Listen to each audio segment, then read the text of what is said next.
Right, so hello, welcome back to the channel.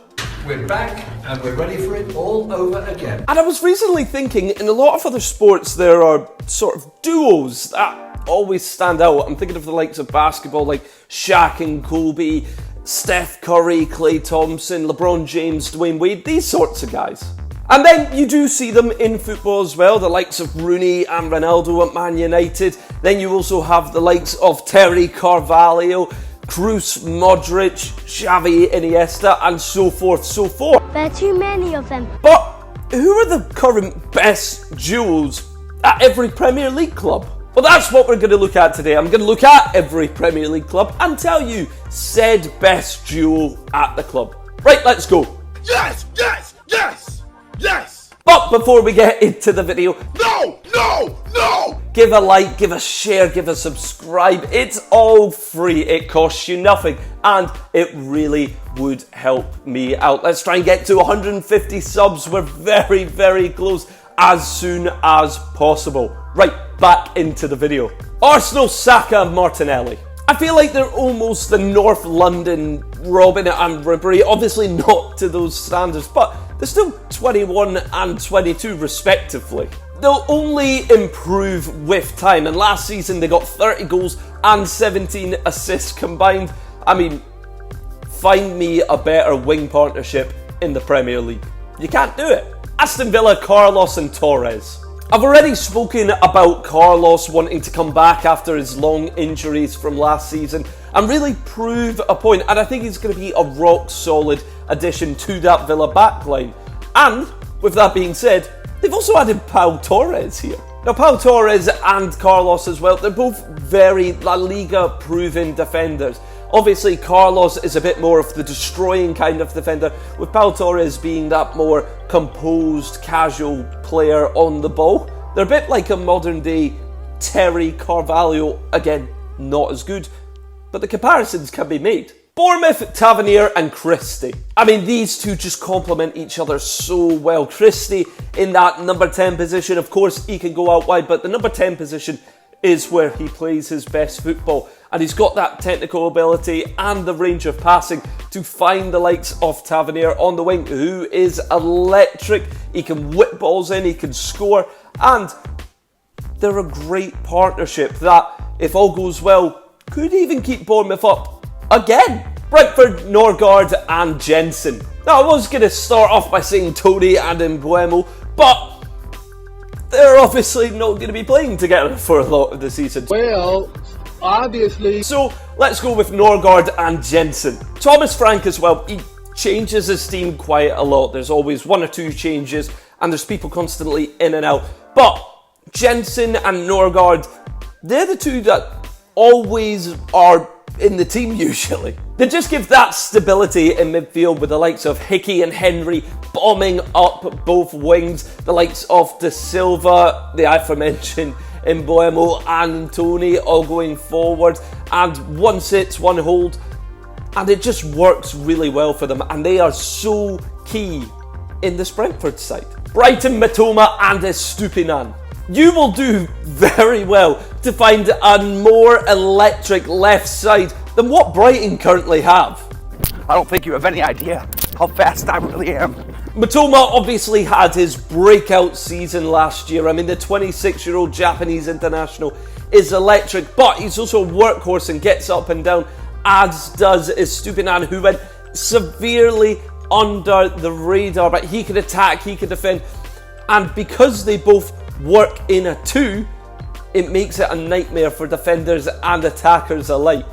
They're a problem. Burnley, Cork and Brownhill. This is a classic partnership in the midfield. You've got Cork, who holds the midfield but can attack when necessary, but it allows the freedom for Brownhill to go forward, roam, get a goal, get an assist, but he works as a number 8 and works well defensively, and those two are just brilliant together, and they will be pivotal in trying to keep Burnley up for this season. Chelsea, Nkunku and Madueke. I mean, because there's so many ins and outs at Chelsea, it's quite hard to pick a duo that's been there for a while. So why not predict a duo that I think are going to tear the Premier League apart. Okay. Whatever you say. Madueke was in and out of the team last year, and I don't think that's through any fault other than the fact they had a bloated squad. But they've trimmed a lot of the squad. They've gotten rid of the likes of Pulisic, Havertz, Mount, and he is going to be a very key player. And I think with his pace and trickery, he's maybe not got the end product, but that's where Nkunku, the top goal scorer from the Bundesliga, is really going to come into it. I think they're going to be playing 1-2s together past the defenders, and I think they will just be a nightmare with their pace, skill, and Nkunku's finishing ability.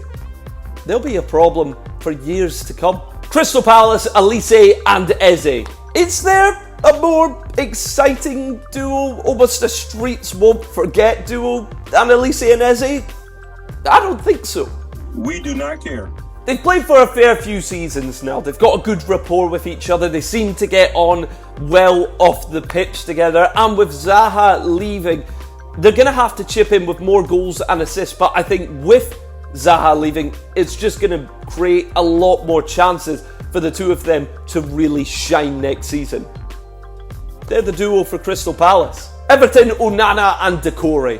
I always thought of Decore as more of a holding player, but with the addition of Idrissa Gana Gueye, who kind of plays that Pirlo role, breaks everything up, dictates the tempo of the game, it's allowed him to go forward a lot more, and he looks a lot better than what he was at Palace. Everton as well have struggled so much over the past few years with their attacking threats.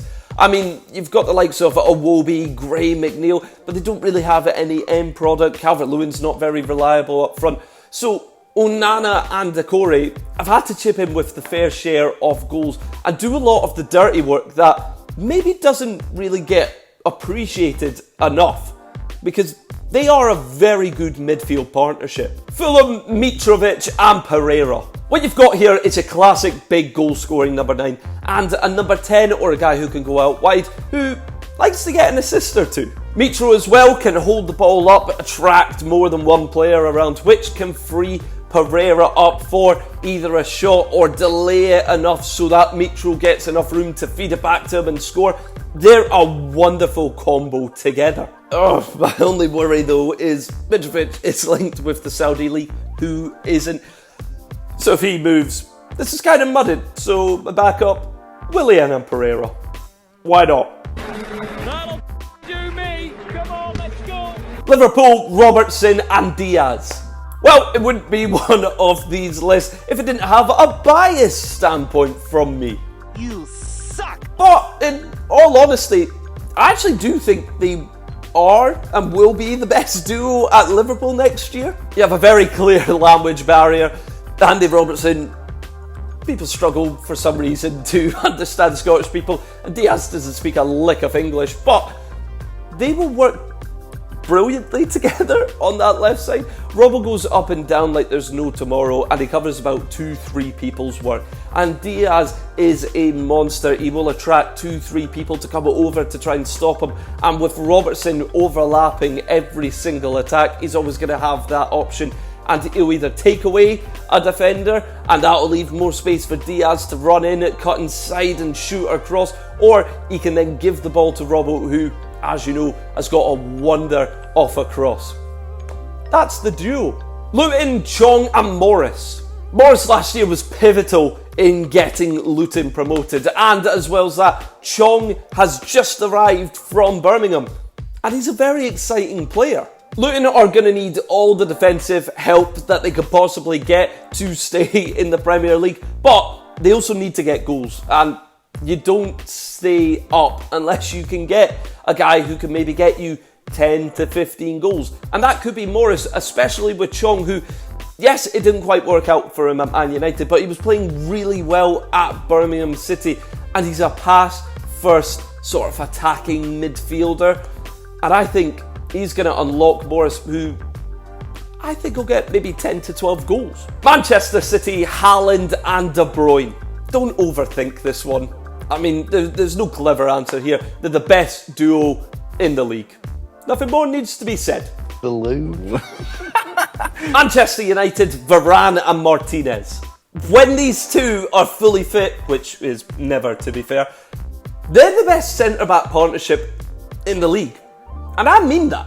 It's not really helped the fact that one's injured, one comes back in, that Maguire was forced into the club.